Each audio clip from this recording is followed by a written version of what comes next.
Ante el debate y aprobación de unos decretos de estas características hay que intentar ser lo más riguroso posible y diferenciar el contenido de los decretos, textualmente lo que dicen y las medidas que aportan, de otras cuestiones con las que evidentemente estamos en profundo desacuerdo sobre la gestión que se ha realizado en los últimos días, pero que no van incluidas en estos decretos. En ese sentido, conviene decir que hay muchas cosas de los decretos que nos parecen oportunas y que además es absolutamente necesario hacerlas. También hay que decir que coinciden algunas de las medidas que se aprueban hoy aquí con un paquete de propuestas que trasladamos al presidente de la Generalitat de Cataluña en un documento amplio que recibió por parte del Gobierno una respuesta amplia, en un documento de 37 folios. Nosotros planteábamos propuestas en protección sanitaria, el 061, renovación de recetas, atención domiciliaria, movilidad, industria, educación telemática, pruebas rápidas, seguridad pública o reforma fiscal. Han sido incluidas algunas.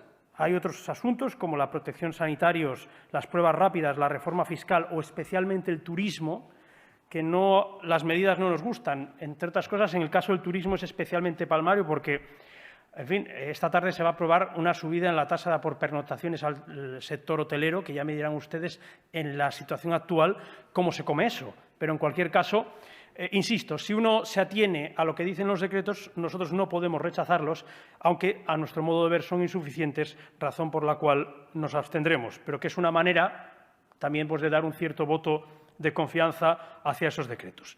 Pero estamos hoy en el Parlament de Cataluña, hemos podido recuperar la acción de control de Gobierno, además de las comisiones telemáticas, las comparecencias parlamentarias que se habían realizado y, por lo tanto, es una oportunidad para nosotros, aparte de reconocer algunas cosas que se están haciendo correctamente, nuestra obligación como oposición es decir lo que se está haciendo mal, lo que se ha hecho mal y, sobre todo, también referirse a algunas falsedades con toques claramente propagandísticos.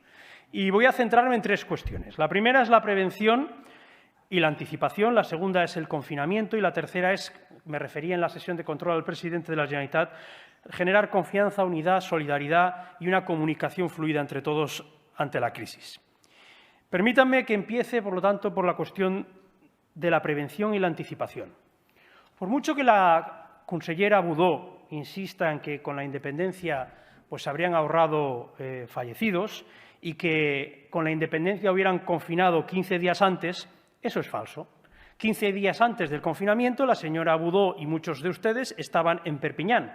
Pero en el caso concreto de la señora Budó, en los días inmediatamente posteriores, según ella misma incluye en sus redes sociales, estaba dándolo todo en algunas de las rutas del ocio de Barcelona, cosa que en aquel momento no pasa nada porque no estaba prohibido, pero ciertamente no es la idea que uno tiene de lo que viene a ser un confinamiento tradicional.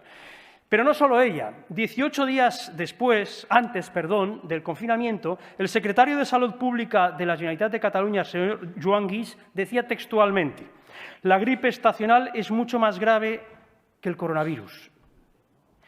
El 9 de marzo, el propio señor Joan Guix decía textualmente: no hay ningún motivo para cerrar colegios y universidades. Hablamos ya del 9 de marzo.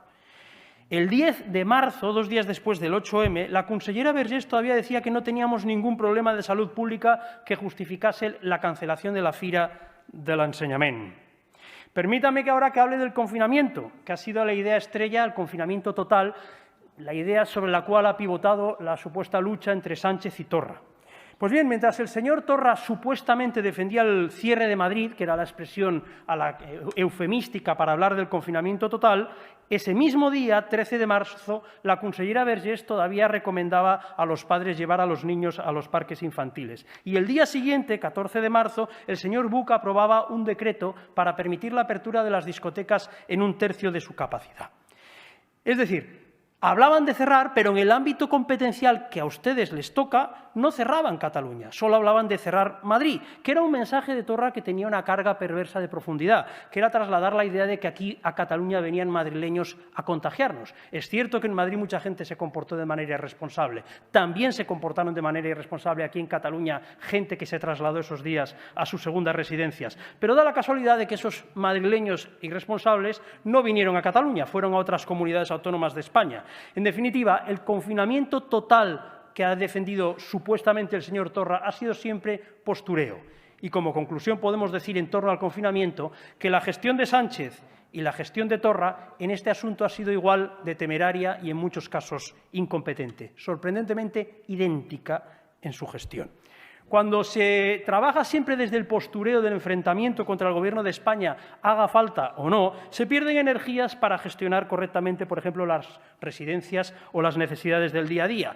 Se ha hablado mucho de lo que la desautorización al conseller El Homrani por su gestión en las residencias. Se ha hablado no suficientemente, porque esto traerá cola, de esa circular a la que me refería también para un tratamiento de menor intensidad terapéutica a los mayores de 80 años. Un asunto que, insisto, todavía acabará trayendo cola, porque veremos a ver qué significa. Pero también ha ocurrido con la falta de material, con la falta de protección a los sanitarios. Insisto, la incompetencia que hemos encontrado en esos temas en el Gobierno Sánchez tiene exactamente la traslación idéntica en el Gobierno de Cataluña. Pero, sin duda, lo peor de todo ha sido la gestión que tiene que ver, también lo decía en la sesión de control, con la unidad, la confianza, la solidaridad, la comunicación, el generar un clima favorable de consensos amplios para abordar esta crisis. A las declaraciones a las que me refería de la señora Budó insinuando que España nos mata, el 18 de marzo el conseller Buch decía que no necesitábamos el ejército. El 2 de abril pasó a decir que sí que lo necesitábamos. Pasó de una actitud displicente, directamente despectiva hacia el ejército, y el 2 de abril pedía al ejército para tareas, insisto, que el ejército está desarrollando en Francia, en Italia, con toda normalidad. En ese tránsito de 15 días, fallecieron en las residencias catalanas 511 personas. No seré yo quien atribuya una causa-efecto directa, porque sería absolutamente, injusto hablar en esos términos. Pero lo que sí que es cierto es que las cifras de fallecidos desde las 84 actuaciones del Ejército, datos que tengo pueden ser más, en esas residencias se han reducido sustancialmente el número de fallecidos en las residencias de Cataluña. Pero es que, además, la actuación del Ejército, según todas las encuestas, ha recibido el aprobado de la sociedad catalana, incluso entre gente que, a priori, por cuestiones ideológicas, no pueda tener una percepción correcta del Ejército. Pero, en cambio, el Gobierno de Cataluña ha continuado exactamente en la misma línea. El 19 de abril, el conseller Bernat Solé decía que Cataluña muestra médicos y el Estado ejército. En fin, es lo mismo que también hoy el señor Eduard Pujol en su intervención ha vuelto a decir. Insisto, todos los países democráticos de nuestro entorno deben mostrar también el ejército, porque en todos ellos ha actuado el ejército con la misma normalidad con la que está actuando ahora, una normalidad que es absolutamente necesaria. Pero a veces incluso esas afirmaciones que dividen, que generan controversia ideológica cuando no toca, pueden acabar siendo desprecios que se convierten en mentiras tremendas, que además contribuyen a desprestigiar la imagen de nuestro país. El 19 de marzo, en la BBC, Torra decía que el Gobierno español no permitía confinar a la gente. Puede haber discrepancias, pero eso no era cierto. Y además lo dijo el 19 de marzo, cuando aún no se había derogado formalmente el decreto de discotecas que 4 días antes había aprobado el señor Buch. No se había derogado. Por lo tanto, aquí que cada palo aguante su vela. Yo creo que ahora ustedes tienen la oportunidad de saber, de ver, comprobar lo que funciona y lo que no.